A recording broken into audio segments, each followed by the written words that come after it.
Hai, selamat pagi. Good morning. Ohayo gozaimasu. Good night.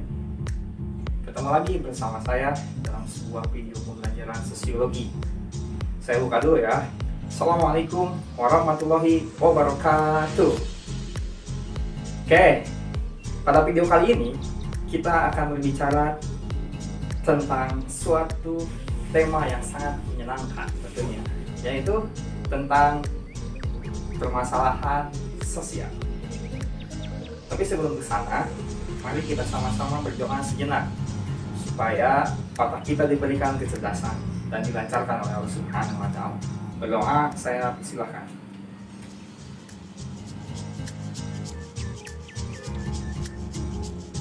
Ya, amin. Oke, tentu saja ya kawan-kawan, karena kalian udah ada saran. Saya sampaikan tujuan pembelajarannya. Pertama, tujuan pembelajarannya yang pertama itu kalian harus bisa mendefinisikan apa itu masalah sosial.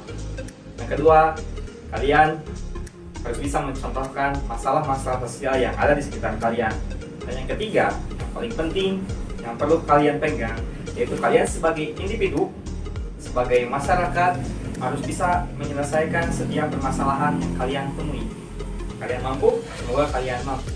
Langsung saja ke materi, yaitu definisi permasalahan sosial. Apa sih definisinya? Ya, saya bagi dua dulu ya, karena permasalahan sosial ini terbagi dari dua suku kata, yaitu masalah dan sosial. Kita mulai yang pertama, yaitu masalah. Apa sih masalah? Kalian punya masalah atau enggak? Jangan sampai kalian itu ngomongnya gak punya masalah, karena semua manusia itu pasti punya masalah. Kalau gak punya masalah, perlu dipertanyakan lagi kemanusiaan kita ini.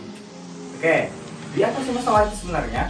Masalah itu sederhananya yaitu suatu kondisi, keadaan, atau perilaku yang tidak diinginkan, perilaku yang menyulitkan, perilaku yang tidak sesuai. Itu yang dinamakan dengan masalah. Misalkan seperti apa? Saya contohkan yang dekat di sekitar kalian. Ketika kalian menyukai seorang perempuan, tapi perempuan itu malah menyukai teman kalian, wah itu suatu masalah ya. Itu masalah pribadi buat kalian. Selanjutnya kita berbicara tentang sosialnya. Ya, sosial itu sama seperti sosiologi. Kita berbicara tentang masyarakat, hubungan sosial, lembaga sosial, struktur sosial. Nah, itu sosial ya. Oke, kita gabungkan. Bisa kalian menggabungkannya? Masalah sosial itu seperti apa? Ya, betul.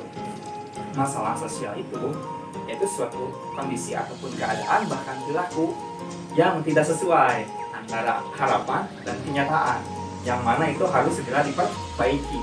Itu. Jadi masalah sosial itu ya bagus. Oke, selanjutnya kita berbicara tentang 3 prinsip yang perlu kalian pahami dalam membicarakan masalah sosial ini. Yang pertama, masalah sosial itu suatu keadaan yang tidak benar, maka itu perlu segera diperbaiki oleh kalian. Yang kedua adalah masalah sosial itu adanya suatu optimisme untuk diselesaikan. Jadi setiap masalah itu bisa diselesaikan.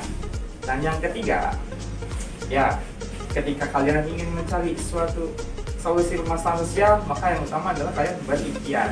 Maka dengan cara pertama itu kalian harus bisa memahami masalah sosial itu seperti apa, masalah sosial yang kalian terjadi itu seperti apa sekarang ini.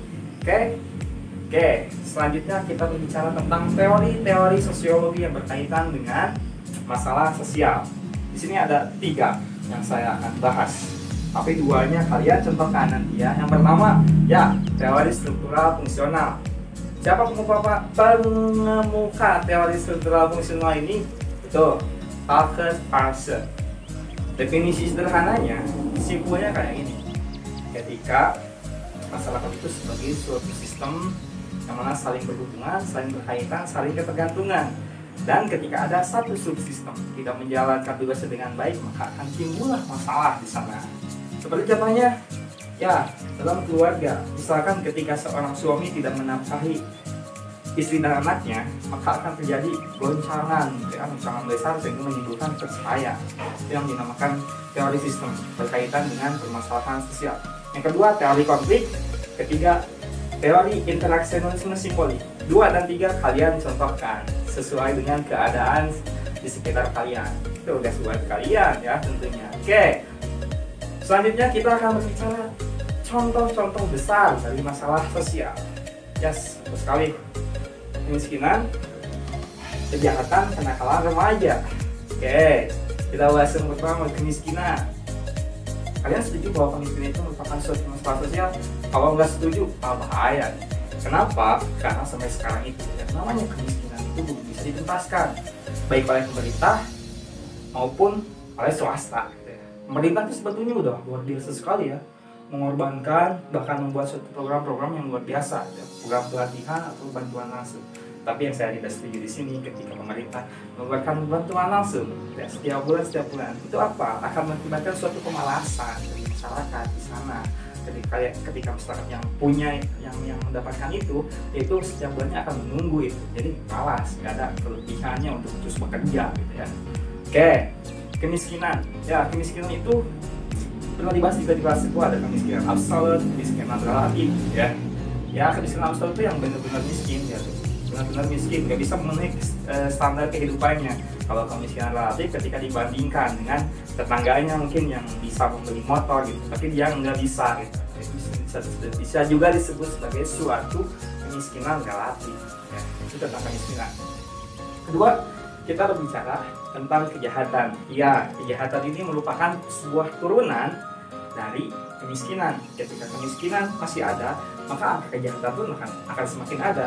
Kenapa? Karena prinsipnya kejahatan itu bertujuan untuk memenuhi kebutuhannya, bertujuan untuk memenuhi keinginannya. Jalan terakhirnya itu melakukan kejahatan. Seperti apa misalnya? Ya betul, seperti mencuri ataupun membegal, bahkan yang viral sekarang ini itu lagi luncat, malak gitu ya. Itu bahaya ya. Dan yang ketiga adalah kenakalan remaja. Nah ini awas nih, ketika kalian dihadapkan dalam kondisi frustasi, ketika kalian dihadapkan dalam kondisi yang sekarang ini lagi masa pubertas, masa peralihan menuju dewasa, kalian itu ingin selalu mencoba hal-hal yang baru, maka teruslah berhati-hati. Pegang teguh apa yang ada dalam keluarga kalian. Intinya jangan ke bawah sekaba-kaba. Bergaul sama siapapun boleh, tapi ambil positifnya. Paham sampai sana? Oke, itulah berbicara tentang contoh-contoh masalah sosial yang besar.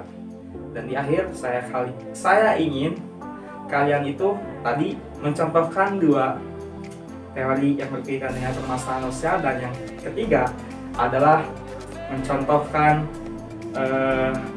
suatu masalah yang ada di sekitar kalian, yang kalian hadapi. Oke, demikianlah itu video singkat dari saya. Semoga bermanfaat. Mohon maaf bila ada kesalahan. Dan saya pesan sekali lagi buat kalian, tetap jaga kesehatan, lindungi keluarga kalian. Jangan lupa untuk selalu belajar. Insya Allah suatu kebaikan akan menghampiri kalian. Assalamualaikum warahmatullahi wabarakatuh. Sosiologi satu sosiologi.